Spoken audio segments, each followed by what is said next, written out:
This is our time. I'll share the top stories of the hour right now. My name's Yulia Gorovadia. Hello. Last night, Russian troops attacked Odessa. 3 people were injured. 2 were hospitalized. The facade of a residential building was destroyed from the 1st to the 3rd floors, and apartments caught fire. The blast wave blew out windows in neighboring buildings, and cars were damaged. Rescuers evacuated 20 residents and extinguished the fire. Utility services and psychologists are working at the scene. I have diabetes and all that. My heart started racing. Well, basically, I was panicking. Well, the only thing is, our kitchen window shattered. We ran out immediately. Our neighbor helped us, thank God. He came and gathered all those things. So, just a real scare. The children, we have 2 kids. You know, one was sleeping, didn't wake up at all. But the other one, well, the other one was running around all night, terrified. The Russian Federation also shelled the Chernihiv region with Garand drones. A man was killed as a result of the attack. This was reported by the National Guard of Ukraine. A house and a car were damaged. There was also a strike on an agricultural enterprise. The fire there was extinguished. In addition, yesterday an FPV-drone hit a vehicle transporting bread in the Syrskyi community. In total, over 50 shellings were recorded in the region over the past 24 hours. The Russian Federation launched 93 attack UAVs at Ukraine. The launches were carried out from the directions of Bryansk, Kursk, Oryol, Milarovo, Primorsko-Akhtarsk, and Gvardeysk. This was reported by the Air Force of the Armed Forces of Ukraine. According to preliminary air defense data, 76 drones of the Shahed, Gerbera, and Tomak types were shot down or suppressed. A prolonged war in the Middle East could undermine support for Ukraine.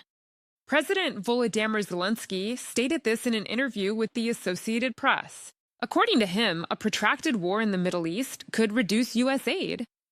Washington's global priorities are shifting now, and Ukraine needs additional Patriot anti-aircraft missiles for protection against Russian shelling.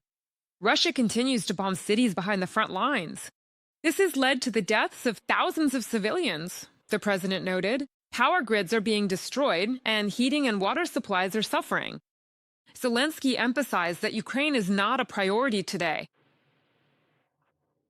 We are not a priority. It seems to me that their attention is focused on the Middle East. This is not my personal opinion. I think the whole world understands that the American military, is focused on the Middle East.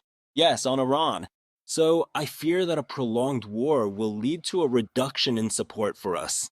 I am 100% sure that if the war doesn't end, the package, which is already small for us, will get smaller and smaller every day. So, of course, we are afraid. And, of course, we are working on it. Ukraine is seeing success on the front. Some territories have been liberating. The commander-in-chief of the Armed Forces of Ukraine, Alexander Syrskyi, told this to the head of NATO's allied forces in Europe, Alexis Grinkewicz. Syrskyi noted that Russian losses are greater than their army's replenishment. He also emphasized that Russia continues to strike peaceful cities and critical infrastructure. Ukraine needs continued international military aid, stable supplies of weapons, primarily air defense systems, and ammunition for them. In addition to these issues, during the conversation, they also discussed the list of Ukraine's priority needs under the Pearl program, according to which European countries and Canada pay for American military support. Russia has carried out more than 13,000 chemical attacks since the start of the full-scale war against Ukraine. Units of the armed forces of Ukraine are recording the use of dangerous substances, and the samples taken are handed over for forensic research. The highest intensity of use was recorded in April of last year, almost 900 cases. The enemy uses gas grenades of the K-51 and RGVO types, as well as homemade containers filled with CS and CN substances. The main delivery method is dropping them from unmanned aerial vehicles. Most often, such means are used against the positions of the Ukrainian Defense Forces to force personnel to leave their shelters and gain a tactical advantage in the directions of the main efforts. Analysis of the dynamics indicates an increase in the intensity of the use of such substances in the spring-summer period, A further increase in the number of such attacks is predicted from a statement by the Communication Department of the AFU Support Forces Command. 128 combat clashes occurred on the front over the past 24 hours. This was reported by the General Staff of the Armed Forces of Ukraine. Thus, the defense forces successfully repelled 26 assaults in the Kostiantynivka direction. On the Pokrovsk section of the front, the Russian army attacked the positions of Ukraine's defenders 24 times, 10 times in the Hulyapole areas. 8 assaults were recorded at the Oleksandrivka bridge. In the South Slobozhansky direction, the Russians tried to improve their position 6 times. 1,180 Russian soldiers were eliminated by the Ukrainian Defense Forces in just the past 24 hours. This was reported by the General Staff of the Armed Forces of Ukraine. Thus, the enemy's total losses since the start of the full-scale war have already exceeded 1,303,000 soldiers. In addition, the day before, the defense forces destroyed 4 Russian tanks, 6 armored vehicles, 61 artillery systems, and 3 multiple launch rocket systems. They also burned 206 units of motor vehicles and tankers, and 3 units of Russian special equipment. Tonight, personnel from Ukraine's unmanned systems forces launched strikes on the port of Primorsk in the Leningrad region.